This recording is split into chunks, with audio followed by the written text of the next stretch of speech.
In this video, I'll show you how to make an exploded assembly. So first you want to create your full assembly, constrain your parts, save that, and then we're going to make a new. You have to scroll down because we're going to make a presentation file. It's an IPN, and again we're in inches. And say create. And you'll have to find your file.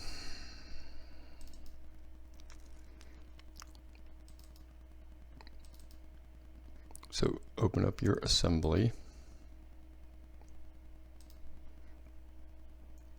and screen looks totally different.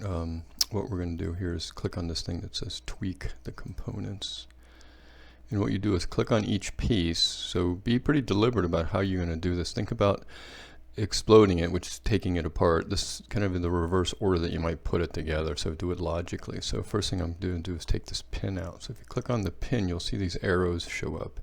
And if you highlight, so if you click on that arrow, the part is going to move in that direction. Now what makes sense here, think about putting this pin in, you would put it in along that axis. So click on that arrow and hold it down, and then just pull the pin out, and it'll leave like a trace line. And that's good for that. Let's click on the lid. Now same with the lid, how would you take this lid off? You would probably take the lid off going up this way. So if I click that arrow, hold it down, pull it up, it'll leave you a trace line.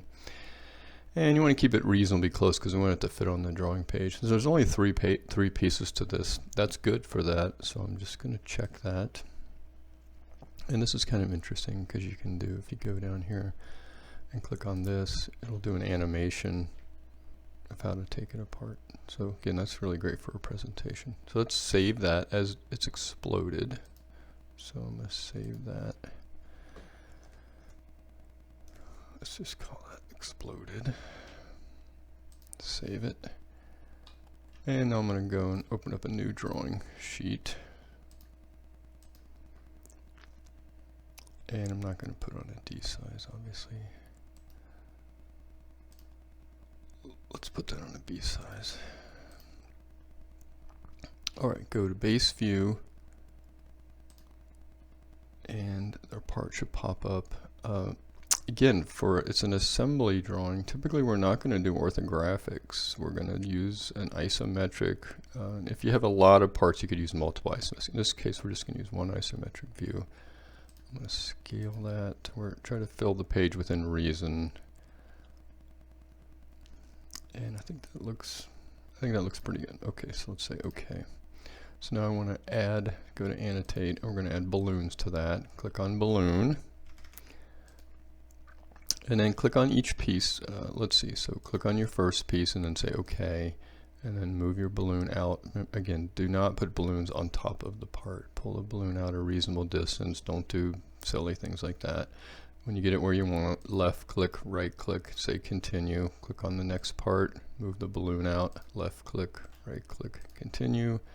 And the next part, left click, right click, continue. And we have three parts again. If you can always hit escape. You can always move this around on the page. Then we want to add a parts list. Click on parts list. Click inside this box around your drawing. Say OK. And the parts list always goes right here, attached to the top of the title block. Don't put it down here, up here. Put it right there.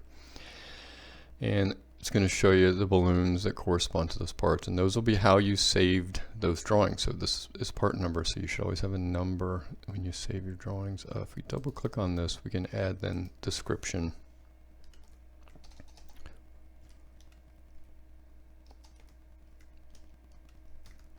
Hit enter to get to the next line. Oops, misspelled. Can't seem to get the I. There we go. And I'm having a hard time with that. There we go.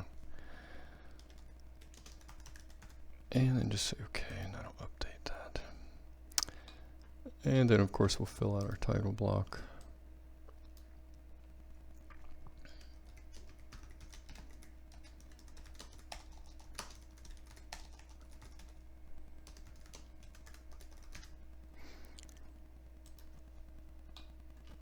And there's your exploded assembly.